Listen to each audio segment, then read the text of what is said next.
पाकिस्तान की ऊपर काबिज कुव्वतों ने पाकिस्तान के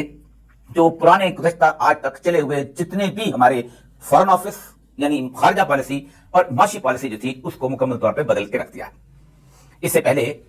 आज से यानी इमरान खान की हुकूमत से पहले पाकिस्तान के ताल्लुकात किसी न किसी हद तक एक नॉर्मल सूरत हाल के अंदर अपने पड़ोसियों के साथ चले आ रहे थे। अफगानिस्तान हमारा एक ऐसा पड़ोसी था कि जिसके साथ हमारे ताल्लुकात इस हद तक बेहतर हो चुके थे कि काबुल में भारत का सफारतखाना तक बंद कर दिया गया था और वो लोग समझते थे कि अब पाकिस्तान एक भाई के तौर पर हम साथ रह सकते हैं। लेकिन उसके बाद जो कुछ हुआ, जिस तरह यहाँ से अफगान महाजरीन को निकाला गया और उसको वहां पर उनको आबाद किया गया और जिस तरह वो वहां पर पहुंचे बेसरो सामानी के आलम में और जो कहानियां वो लेकर पहुंचे, उसने पाकिस्तान के एक पड़ोसी को मुकम्मल तौर पर नाराज करके रख दिया।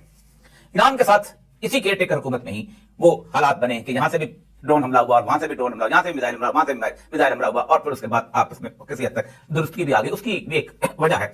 जो वजह जो है हमारी इंटरनल है, क्योंकि ईरान की का इन्फ्लुएंस जो है वो पाकिस्तान के अंदर इस कदर ज्यादा है, खास तौर पे मुख्तलिफ कुव्वतों के अंदर ज्यादा है कि कोई शख्स ये हिम्मत नहीं कर सकता कि वो ईरान के साथ दुश्मनी मूल ले या ईरान के साथ बॉर्डर पे किसी किस्म की क्लैशेस जो है उसको मजीद आगे कर सके। लेकिन आखिरी हमारा सहारा चीन हुआ करता था। इस केयरटेकर गवर्नमेंट के अंदर हमने पूरी कोशिश की कि हम किस तरह चीन को खुदा हाफिज कह सकते हैं। चीन का सीपैक जो था उसका सबसे अहम तरीन मकाम गवादर है। उस गवादर को यूं तो हमने बहुत अर्सा तक पाकिस्तान से में उसके अंदर हमने सिर्फ बेचा है, पाकिस्तान के अवाम को बेचा है और उसके साथ साथ हमने उसको आर्मी कुव्वतों को बेचा है कि अगर तुमने हमारी मदद न की तो हम ये गवादर जो है चीन के साथ है और हम जो सीपैक के अंदर आगे चल पड़ेंगे, वरना गवादर हमने उसके ऊपर कोई संजीदगी आज तक नहीं दिखाई।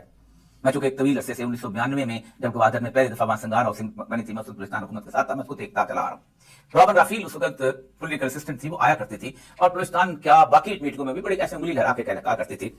कि तुम सोच नहीं सकते हो कि तुम इस गवादर को किसी तौर पर एक पोर्ट बनाओगे और फिर उसको चीन के हवाले करोगे, हम कभी भी ऐसा नहीं होने देंगे। और मुझे आज भी उसकी बातें जो हैं आज भी याद हैं और शायद उस वक्त की हुकूमत के अंदर जितने भी लोग होंगे उन सबको वो बातें जो है वो याद होंगी।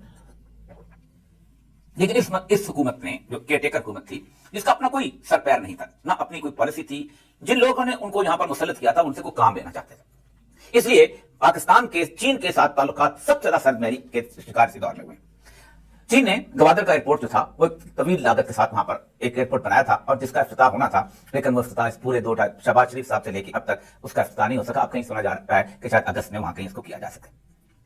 पाकिस्तान जो है उसके यहाँ आप बहुत सुना होगा कि सर्कुलर डेट जो है उसका बहुत शोर आप होता है कि हमने फलां आईपीपीस का इतने पैसे देने से। पाकिस्तान ने तमाम कंपनीज के सर्कुलर डेट उसकी अदायगी कर दी, लेकिन 500 अरब गर्दिशी कर्जे जो है वो चीन की कंपनियों के अदा नहीं किए गए।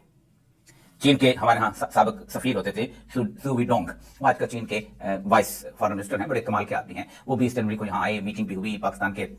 प्रेसिडेंट से भी मिले, केयरटेकर प्राइम मिनिस्टर से भी मिले और बड़ी जबरदस्त किस्म की गुफ्तगू भी उन्होंने की कि शानदार तरीके से कि हम अब सीपैक को आगे बढ़ाएंगे। लेकिन उसके बावजूद भी वो सीपैक को आगे न बढ़ा सके और इस वक्त जो है वो जो उन्होंने एक कैपिटल रखा था चाइनीज बैंक ने, उसके भी उन्होंने इनकार कर दिया कि नहीं।